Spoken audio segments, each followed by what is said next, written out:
Fala galera, bem-vindos a mais um vídeo aqui do canal Coração Rubro-Negro. Galera, vou trazer para vocês hoje a galera da ESPN falando aí sobre o jogo entre Flamengo e Fluminense, especialmente aí o Zinho, né galera? O Zinho vai dar uma explanada sobre esse jogão aí da Copa do Brasil. Também vão falar sobre algumas polêmicas do jogo entre Bahia e Flamengo, né? O jogo que o Flamengo foi vencedor, mas não convenceu, né? O Sampaoli também, muitas críticas após ter trocado 5 jogadores.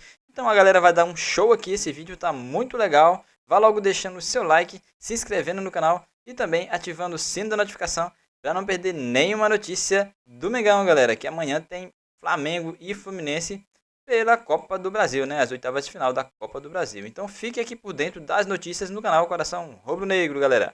E vamos ver aí a galera da ESPN falando sobre as últimas notícias do Flamengo. Mas ele foi ele também estava falando desde o início que o juiz, cara, igual do São Paulo, não achei absurdo nenhum ele expulsar o Canu, não achei. Tá bom. Perfeito. Opinião, né? O Sampaoli foi muito criticado pelas modificações, Isso que eu ia te falar, né? 5 de uma vez. Mas aí não é só ele. Aí vem cá, ele falou que é porque tá todo mundo machucado. Sim. Aí já entra num outro departamento mesmo. O que tá acontecendo lá? É tudo lesão muscular, ou tem gente que tá tendo outra coisa, ou ele tá colocando o jogador que tá estressado e o departamento não avisou a ele lá, 5 no intervalo. A gente tá vendo aí, ó, saiu o Davi Luiz, entrou o Wesley. O Davi Luiz tá fora do jogo com problema na posterior de coxa. Torção no joelho, ele não saiu tem como o prever. Cebolinha, entrou o Bruno Henrique. O Cebolinha tá com dor no tornozelo esquerdo depois de uma torção. Tá em observação para saber se joga ou não. O Matheus Cunha está com dor no quadril e na coxa direita. Ele foi substituído pelo Santos no intervalo. Deve ser relacionado.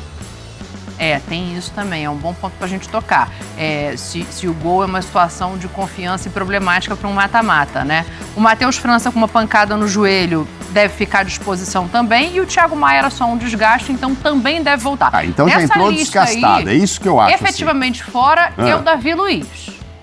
Tá, mas esse desgaste, porque a torção, aí não tem jeito, não tem um departamento nenhum lá que vai dizer, olha, o cara tá aqui com os músculos que vão estourar, o que vai dar um problema, poupa ele e tal. O Cebolinha tá voando, não tem problema, mas você leva uma torção no tornozelo, não tem. Desgaste eu já acho questionável. Então por quê? Precisava tanto dele assim pro jogo contra o Bahia? Deve haver algum indício de que ele já não tá bem para jogar. Acho que o técnico tem que ser informado por um outro departamento que, olha como é que está a situação daquele outro. No caso, se ele sai com desgaste aos 45, então não põe para jogar. Então tem algumas coisas aí que acho que não estão funcionando. O Eric, de repente, então, que jogou os últimos jogos? Não, mas aí você vai olhar o Eric que estava pior que o Thiago, porque o Thiago machucou, põe uma outra opção ali. O Thiago também não estava jogando. Eu acho que não dá para colocar alguém que você vai tirar por desgaste no intervalo. E aí fica parecendo maluquice, que alguém falou que o Sampaoli tem uma fase maluca mesmo, não sei se foi ontem no Linha e tal, que ele tem fases, né? Passa por algumas fases. Uma é de maluquice com relação à escalação. Aí ficou parecendo que era a fase maluca. Pô, tirou 5 no intervalo e tal, e ele estava justificando. Essa é uma outra Depois coisa. vai chegar naquela fase de telefonar para os caras pedindo reforço, mas acho que no caso do Flamengo não é possível que ele vai chegar nessa fase. A 42ª partida seguida na carreira dele, mudando o time. Agora, é um duelo inédito, né? Incrível, né? A história da Copa do Brasil. É a primeira vez. Né? Já é tão longa essa história e nunca houve esse cruzamento.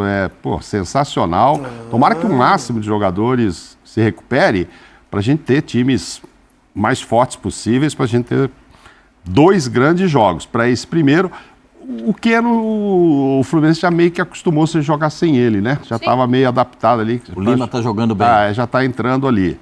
Agora vamos ver quantos aí. O Davi Luiz fez gol, já vi que está fora de vez. O Pedro é dúvida. O Pedro é dúvida. Dificilmente joga. Tem uma pequena chance de ser relacionado, mas dificilmente joga. O Diniz, depois da vitória do Fluminense 2-0 em cima do Cuiabá, foi perguntado sobre esse Fla-Flu também. Vamos colocar o Fluminense nessa história. A gente está vendo aí a temporada de cada um dos envolvidos. O Fluminense fez 26 jogos com 19 vitórias, 2 empates e 5 derrotas, 75,6% de aproveitamento, 2,27 gols marcados por partida, uma média alta. E gols sofridos, a média é de um pouquinho mais de meio, 0,62 por jogo. Já o Flamengo tem 31 jogos, né? Disputou mais coisas do que o Fluminense nessa temporada, 58,1% de aproveitamento. A média de gols feitos um pouco mais baixa, mas ainda uma média boa, 2 gols por partida. A média de gols sofridos bastante alta, 1,26 gols por jogo. Carioca de 2023, Fluminense campeão depois de vencer o Flamengo e agora tem um encontro inédito na Copa do Brasil. Tenta rechaçar um pouco ali essa coisa de poder ser favorito nesse confronto, né? Você concorda com o Diniz? Sim, concordo, mas assim, não deixa de ser um confronto entre os treinadores, porque eles com problemas, e foi enumerado aí, né? Tanto do Fluminense como do Flamengo, vão ter que vão trabalhar bastante, né? Para montar, para ajustar, levar o melhor a campo, e é claro que vai olhar para o adversário. Vai mais ou menos tentar ver o que vai ser feito do outro lado. Então passa um confronto por eles. Quem vence esse duelo tático, essa arrumação de time, quem surpreende o outro. Agora, é claro que quando a bola rola, são os jogadores dentro de campo. Executar isso que o treinador montou. Aí é o jogador que é o momento final, é ele que decide dentro de campo. E no momento, o Fluminense joga um futebol melhor. Assim, qual é a dúvida que a gente tem do Fluminense? Vai voltar o André, que não jogou o último jogo, estava suspenso, foi expulso contra o Cruzeiro. Aí ele volta na cabeça de área, ele mantém o Thiago Santos, e aí o Lima faz aquela função mais à frente ali com o André, porque não tem o garoto, né? Ou não, ele só bota o André no lugar do Thiago Santos e mantém lá o John Kennedy na frente. Essa é a dúvida da gente. São 2 jogadores. Fica o Thiago Santos, assim, não vejo. Não vai jogar, o Guga deve jogar, o Samuel Xavier não está recuperado ainda. Bom, galera, tá aí, você curtiu a galera da ESPN falando aí sobre esse confronto entre Flamengo e Fluminense pela Copa do Brasil, né? O Zinho falou que o Fluminense é um pouco favorito para esse confronto, né? Por estar jogando futebol há mais tempo, né? E melhor do que o Flamengo na atualidade.